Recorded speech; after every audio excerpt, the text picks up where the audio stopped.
Buenas tardes. En primer lugar, quería agradecer a los organizadores del coloquio, especialmente a Juan José y a Jaime, la posibilidad de presentar aquí una parte de la investigación que desde hace algunos años desarrollo en torno a la comunidad mercantil y sobre todo a la comunidad mercantil burgalesa en la Sevilla de la primera mitad del siglo XVI.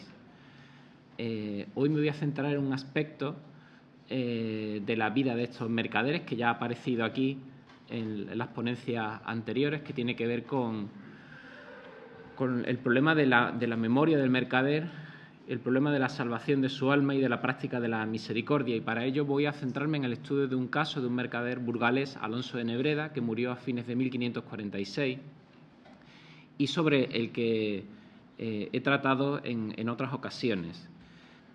La cuestión de las mandas piadosas, de las donaciones, de las obras de misericordia de los mercaderes es un problema recurrente, es un tema habitual en las monografías sobre mercaderes, si bien con frecuencia o en ocasiones ha sido tratado con un cierto menosprecio, en tanto que se ha entendido que era un elemento realmente secundario en la vida y en la estrategia, en el comportamiento de los mercaderes. Yo quiero hoy reivindicar la importancia de estudiar estas cuestiones, incluso por las consecuencias económicas del mismo. Simón Ruiz, que ya ha salido aquí, seguro que seguirá saliendo, que fundó el famoso Hospital de Medina del Campo, gastó, según la Peire, en este hospital en torno a 56.000 ducados. Según una valoración de los bienes hecha después de la muerte de Simón Ruiz en 1597, que según la Peire estima podría estar inflada, el total de su fortuna en el momento de su muerte rondaría los 378.000 ducados. Eso significaría que, si aceptásemos este dato, habría gastado casi el 15% de su fortuna, en esta obra. Si atendemos una serie de correcciones que el propio Lapeire ofrece cuando estudia esta cuestión, quizás este hospital supuso incluso hasta un 20% de la fortuna que amasó durante décadas de negocios. Es un dato, un 20%, evidentemente, cuando uno valora el conjunto de la actividad de un hombre de negocios tan importante como Simón Ruiz, que nos tiene que, creo que, incitar a pensar en las consecuencias económicas de este tipo de comportamientos. El estudio famoso de Jordan sobre Philanthropy in England calculó que los mercaderes de Londres, en el periodo justo anterior, los 30 años anteriores a la reforma, a la instalación de la reforma y el cisma de Inglaterra por Enrique VIII, gastaban casi el 30% de su dinero en la cuestión de la salvación del alma, mandas piadosas y mandas caritativas. El 30%. Son valores, por lo tanto, relevantes y que, por lo tanto, quiero incorporar a mi investigación sobre los mercaderes burgaleses y, en general, los mercaderes de la Sevilla del siglo XVI. Como digo, este trabajo se inserta en una línea de trabajos que ya he ido publicando, también gracias precisamente a estos congresos de Andatlán, sobre mercaderes burgaleses en Sevilla, analizando sus distintas actividades, especialmente su participación en el mercado textil, y sus estrategias sociales, de ascenso social, etcétera, y también en concreto sobre un mercader, Alonso de Nebreda, que en dos trabajos anteriores reconstruí tanto lo que era la estructura de sus negocios a lo largo de su vida, desde que se establece definitivamente en Sevilla en 1508, si bien desde 1504 ya rondaba la ciudad, y que reside en Sevilla hasta su muerte a finales de 1546. Esos negocios le permitieron realizar una promoción social de su familia, a la que luego me referiré. Son cuestiones que ya he estudiado y, por lo tanto, ahora voy a pasar de puntillas sobre ellas, porque me quiero centrar en esta tercera cuestión, precisamente, que es la de las actitudes socio-religiosas, no sé cómo definirlas, de los burgaleses en Sevilla. Los burgaleses en Sevilla se se tendían a concentrar, tendían a vivir exactamente en ese eje que partía de la calle Placentines, calle Francos, hasta El Salvador. Algunos ya vivían al final de la calle Francos, entrando en lo que era El Salvador y la collación de San Isidro. Es un espacio en el que perviven durante todo el siglo, durante varias generaciones. La mayor parte de los burgaleses de Sevilla es una comunidad numerosa. En realidad trabajan o prestan servicios a los grandes burgaleses. Digamos que los burgaleses de Sevilla son individuos de un segundo nivel comparado con las grandes compañías y las grandes figuras que operan en una escala mucho mayor. Y bueno, ahí hay un pequeño diagrama de algunos de los personajes de la primera parte del siglo XVI y de los productos en los que ellos están especializados. Su papel es fundamental, evidentemente, la cuestión de los productos tintorios, el pastel, el palo Brasil, en la cuestión de los seguros, la trata negrera y, por supuesto, en la importación de textiles del norte, sobre todo de lienzos, de ruanes, de angeos, etcétera. Y, por supuesto, en la exportación hacia el norte de aceite, de vino, de lana.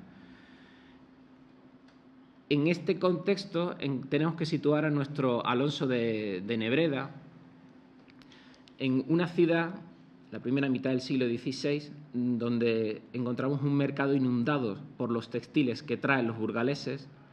En esta gráfica podemos observar cómo en 1535, que es el momento que yo podría calificar como de cúspide de la capacidad económica de Alonso de Nebreda, los burgaleses controlan casi el 60% del mercado de textiles de la ciudad. En el año 50 todavía están en el 50%. Alonso de Nebreda, esta es la lista de importadores burgaleses de textil en Sevilla en 1535, reconstruida a base de documentos de deudos, de protocolos notariales. Alonso de Nebreda controla casi el 10% del total de ese mercado de importación, lo cual nos avisa que estamos ante un mercader importante, si bien es verdad que no es una de esas grandes figuras de nivel europeo, pero es un mercader muy importante. Luego veremos cuánto. Todo eso son burgaleses. Esto que tenemos aquí es una rápida reconstrucción, un esquema de cómo sus negocios se imbrican en todo un sistema de pagos que va desde el Caribe a Sevilla y a las ferias de Castilla. Y esto que tenemos aquí es una reconstrucción de su red de confianza, que es fundamentalmente una red familiar, de su familia propia, de su familia política, y que se extiende entre el Caribe, Flandes, Burgos, Lisboa, fundamentalmente. Alonso de Nebreda es uno de los mercaderes que, en concreto su cuñado, es uno de los pioneros que abre el mercado de la Nueva España a los productos que venían desde la península. Por supuesto, estos mercaderes burgaleses se asientan en la ciudad a través de mecanismos que son habituales, ¿verdad? En fin, ocupan cargos civiles, eclesiásticos, se hacen vecinos de la ciudad, contraen matrimonios con las élites locales, adoptan un estilo de vida destacado a través de la exhibición, del lujo, de las joyas. Tienen su propia capilla, su propia cofradía, capilla de los burgaleses, que estaba en el convento de San Francisco. Luego hablaremos de eso, convento desaparecido. Y tenemos una generación muy reconocible que dura hasta la década de los años 40, cuando muere Nebreda y cuando mueren realmente todos los grandes burgaleses de esos primeros 50 años del siglo XVI. El dinero ganado en sus negocios va a ser invertido fundamentalmente en la reproducción y ascenso social de su descendencia legítima. Alonso de Nebreda casó 2 veces. La primera vez con doña María de Villegas, que era una burgalesa, hija de otros mercaderes que también se mueven en el mismo espacio. Su hijo mayor, Alonso de Nebreda II, casó con una mujer, doña Francisco Niño de Deza, que formaba parte de un grupo de familias sevillanas conversas, que eran los Deza, los Niños, los Sotelo, que además estaban emparentados a su vez con otras familias rabiosamente conversas y también muy importantes en el mundo mercantil de la Sevilla de la época, como eran los caballeros. Por lo tanto, es un enlace con un medio todavía no ennoblecido, lo será después, y y la importancia de la figura de el hijo de un mercader y de una noble, como era doña María de Villegas, bueno, de alguna forma se cuantifica en la dote de 5.000 ducados que le lleva su esposa a don Alonso de Nebreda. Su descendencia acabará esfumándose ya en el siglo XVII en la nobleza, digamos, rural del centro de Andalucía. Alonso de Nebreda invirtió importantes cantidades de dinero en el matrimonio de sus dos hijas legítimas, doña Beatriz de Villegas y doña Inés de Nebreda. El primer matrimonio, el de doña Beatriz de Villegas, fue con un señor, don Alonso de Cárdenas, que era un descendiente ilegítimo de los duques de Medina Sidonia. Eso le costó a Alonso de Nebreda una dote de 7.000 ducados. 7.000 ducados es mucho dinero, ¿verdad? Era un enlace con la nobleza, bien que por una línea bastarda, pero con una nobleza que era nada más y nada menos que la de los propios duques de Medina Sidonia. Sin embargo, es interesante porque esta dote se pagó fundamentalmente en juros, en censos y tributos y en joyas de oro. Hay, sí, conozco todas las joyas, casi por valor de 1.000 ducados, que precisamente su abuelo le compra para el matrimonio y la boda y el estilo de vida que debía llevar con su marido.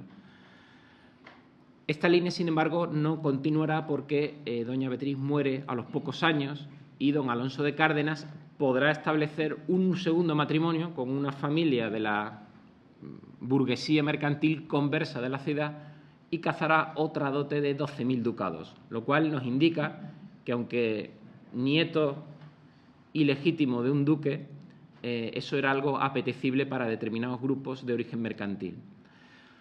Su segunda hija legítima, doña Inés de Nebreda, llevó otra dote de 7.000 ducados.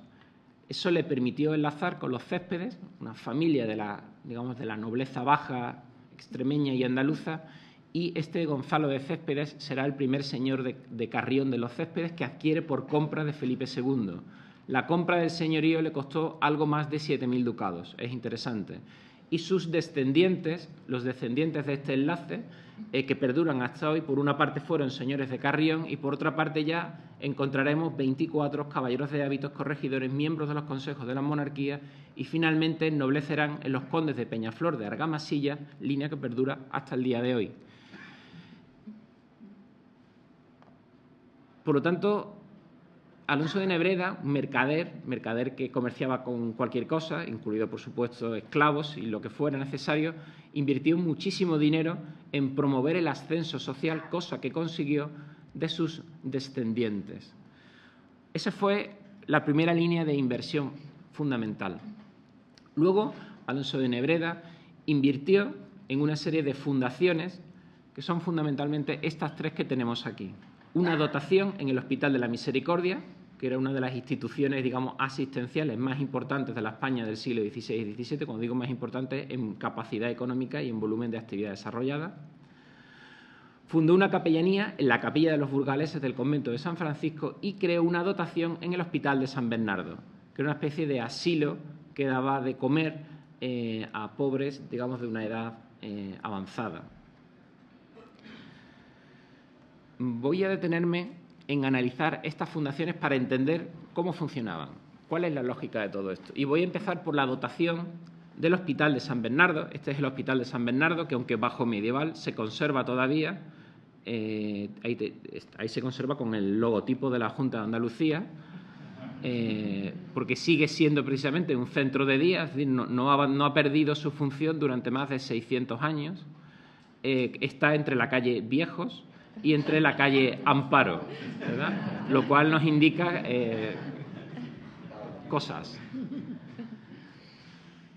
En el año 42, es decir, estamos ya al final de su vida, Alonso de Nebreda realiza una donación de una serie de bienes a este hospital, reservándose el usufructo de esos bienes hasta su muerte. Los bienes en cuestión eran los que aparecen ahí. Primero, una casa en la calle Placentines, que le había comprado en 1525, era una casa precisamente en el epicentro del lugar de residencia de los burgaleses.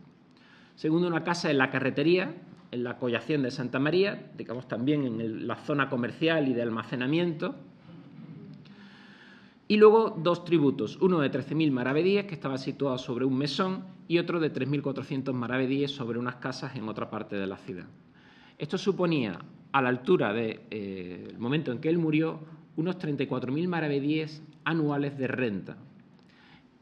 Estos bienes que el Hospital de San Bernardo empezaría a cobrar a partir de que Nebreda muriera, deberían servir precisamente para alimentar económicamente sus otras dos fundaciones, o sea, la capellanía en el convento de San Francisco y la dotación para dotar mujeres pobres, en concreto 2 mujeres pobres, para que se casasen en el Hospital de la Misericordia. Lo que sobrase de alimentar esas otras 2 fundaciones se lo quedaría como limosna el propio Hospital de San Bernardo para sus fines caritativos.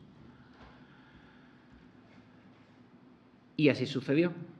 La documentación del Hospital de la Misericordia nos muestra, aquí está Alonso de Nebreda, como justo a partir del año 47, 2 mujeres recibieron a partir de entonces anualmente sus sendas dotes, valoradas en este momento en 10.000 maravedíes, para ayudar, mujeres pobres, para ayuda contra el matrimonio. Y la capilla de San Francisco, en su testamento, el testamento está en estado de descomposición, pero después de mucho esfuerzo conseguí leerlo y transcribirlo. Pero vamos, no creo que sobreviva mucho más. Está absolutamente destrozado. La capellanía tendría como patronos precisamente a los cofrades de San Bernardo. Sería servida por los frailes del convento de San Francisco y, en concreto, deberían rezarse 5 misas semanales, los lunes, los miércoles, los viernes, los sábados y los domingos, con un coste de 7.000 maravedíes al año, 260 misas al año, casi 27 maravedíes por misa. Digamos que era un precio normal, digamos, propio de la época. Además de las 5 misas semanales, se darían 2 fiestas al año, una en la fiesta de la Concepción y otra en la fiesta de San Gregorio. San Gregorio porque su enterramiento, que estaría situado en esta capilla de los Burgales, estaba situado exactamente debajo de un altar de San Gregorio. Además, el día de Todos los Santos también se celebrarían una fiesta especial y el mayordomo de la cofradía de San Bernardo debería hacer poner una tumba de paño negro de paño sobre mi sepultura, ¿no? Y traerían los cofrades de San Bernardo 6 hachas blancas grandes para que ardan a las vísperas y misas de Todos Santos por reverencia de la cruz que allí ha de estar. Y lo mismo ardan a las vísperas de los finados, o sea, el día de Todos los Santos, en las misas que se dicen después de Todos los Santos, el día siguiente por los difuntos. El día de Todos los Santos, una misa cantada a 2 rezadas, el día de los muertos, una misa cantada a 2 rezadas, con diáconos las cantadas y con una nueva limosna a los frailes de 2 fanegas de trigo y 3 arrobas de vino al año. Esto nos habla, en realidad, de la creación de un calendario litúrgico que gira en torno y que recuerda, evidentemente, día tras día y en determinadas fiestas del año, el nombre y la memoria del fundador de esa capellanía. Además, el prioste y el mayordomo de la cofradía de San Bernardo deberían avisar a los otros burgaleses de la ciudad esas fiestas para que acudiesen a la capilla y hagan saber a los otros burgaleses cofrades de nuestra cofradía de la dicha capilla para que los que de ellos se quisieren hallar presentes a ellas lo hagan, para que rueguen a Dios por mi ánima y me honren, porque Dios les dé galardón. Y acaba, dice, esto lo pido por merced, lo hagan, pues somos todos de una nación y por mucho amor que nos tenemos. La cuestión de la solidaridad religiosa que gira en torno a la capilla creo que es un elemento que también tenemos que respetar, pero es interesante y hay que entender el por qué busca a una cofradía de otro hospital para que se encargue de la gestión y haga de patrono de su enterramiento. Y hay una cuestión fundamental que es lo que pretende en última instancia Nebreda con esta organización, que es la defensa del enterramiento, porque hay una competencia brutal por los enterramientos en los conventos de Sevilla. Esto es una muestra de 91 enterramientos. Para la publicación habrá más, porque tengo que seguir contando en mis archivos secretos, pero sí nos muestra que el convento de San Francisco era el más demandado de la ciudad. Casi el 30% de los enterramientos en la ciudad que se producían en monasterios y conventos, se producían en San Francisco. Y después iban San Pablo y ya muy después San Agustín, Madre de Dios y todos los demás. Era un sitio tremendamente popular y no excesivamente elitista, lo cual significaba que la competencia por un trozo de espacio donde enterrarse, él y sus descendientes, era durísima. Por eso hacía falta alguien que después de la muerte defendiese el trozo de tierra con los huesos propios. Y por eso obligaba a los hermanos, a los cofrades de San Bernardo, que debían defender por mí propio y para mí y para mis descendientes el dicho altar que está en la dicha capilla, en la bóveda donde yo he de ser sepultado, y que en ningún tiempo consintáis en ello se entierre otro ninguno, salvo mis descendientes y de mis mujeres que allí están ya sepultadas. Luego tuvo un segundo matrimonio con una señora de la nobleza jerezana. Hay que defender el enterramiento. Estos bienes, que digo que generaban unos 34.000 maravedíes en esta época, digamos, se repartían de una determinada manera. La capellanía costaría entre 9 y 10.000, el Hospital de la Misericordia se llevaría unos 20.000 y San Bernardo ingresaría entre 5 o 6.000 maravedíes anuales. Y, por supuesto, se establece todo un sistema tremendamente garantista que pretende asegurar que esto va a perdurar así para siempre. Por eso el Hospital de San Bernardo debía dar cuentas de la parte relativa a la economía de la capellanía a los frailes de San Francisco y de la misma forma al Hospital de la Misericordia por la parte que le correspondía. Pero si el Hospital de San Bernardo en algún momento renunciase a gestionar esto, por cierto, Nebreda además al hacer la donación se convirtió en hermano del Hospital de San Bernardo. Si el Hospital de San Bernardo en algún momento renunciase a la gestión de este patrimonio, el siguiente gestor sería el Hospital de la Misericordia, donde también Nebreda fue hermano. Y si el Hospital de la Misericordia en algún momento renunciase, entonces sería la Capilla de los Burgaleses quien se haría cargo de la gestión. Antes de eso, sería a su vez quien debería controlar las cuentas de lo que recibía la Misericordia. Es decir, hay todo un sistema de contrapesos y de controles que lo que persigue es precisamente defender el enterramiento y, por supuesto, la memoria de su nombre que se repite día tras día, misa tras misa, año tras año, para siempre, jamás. Esto es importantísimo. Cuando 2 generaciones después sus descendientes intentan ser, y van a conseguir ser, evidentemente, caballeros de las órdenes militares, evidentemente los linajudos de Sevilla empiezan a difundir relatos, no se sabe si ciertos o falsos, acerca de que su abuelo, Alonso de Nebreda, lo llamaban el Matalaúva, y no era más que un descendiente de judíos que se había hecho rico, pero que en realidad empezó vendiendo pasas y caramelos en la calle. No sabemos si es cierto.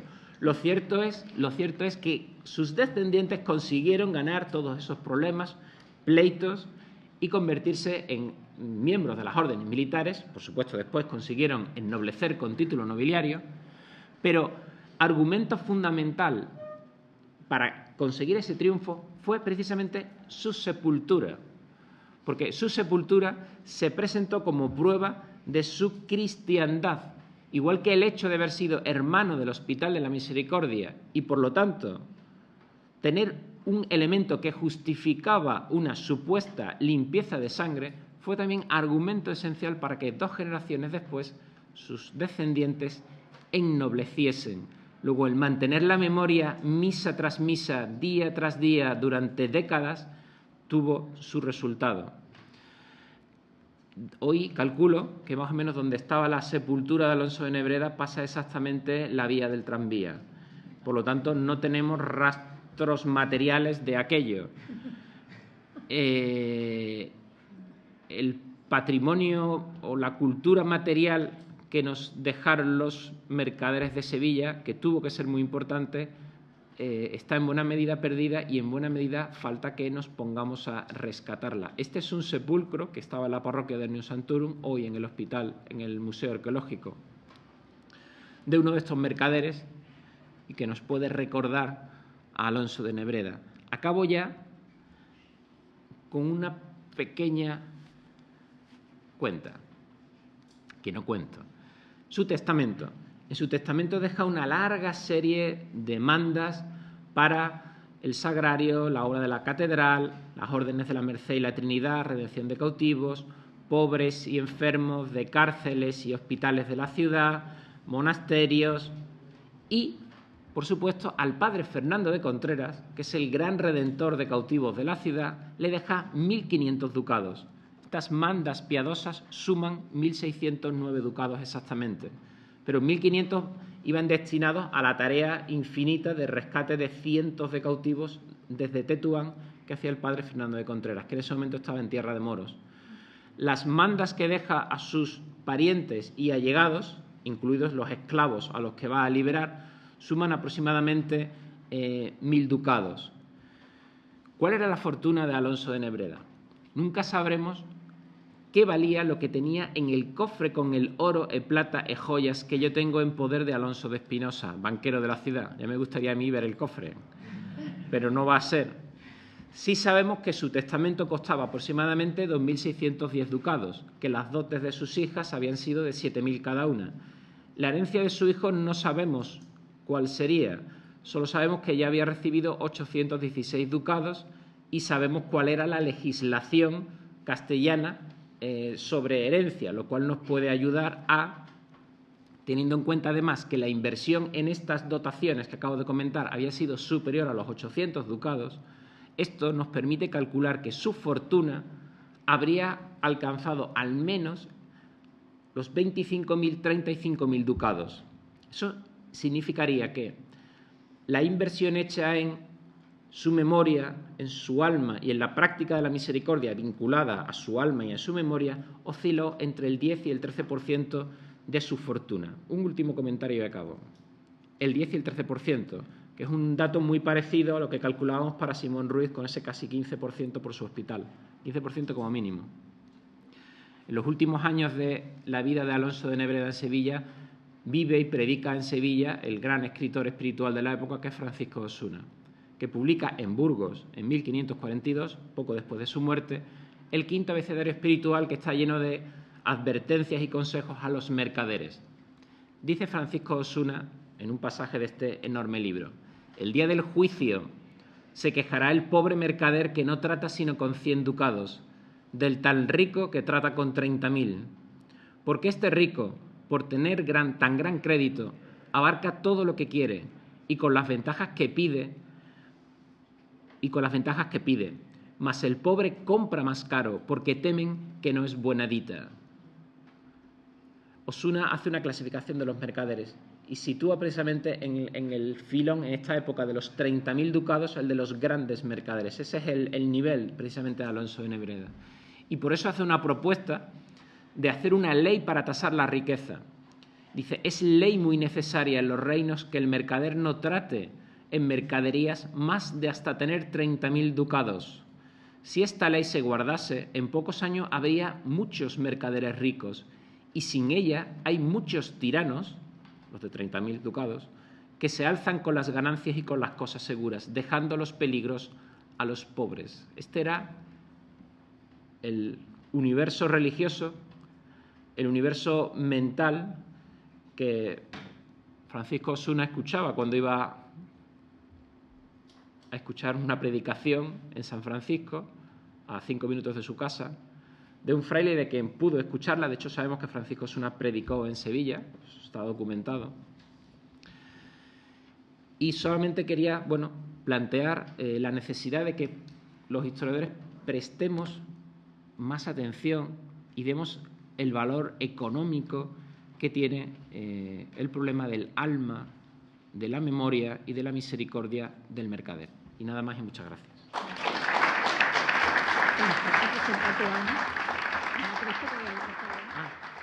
Sí, sí.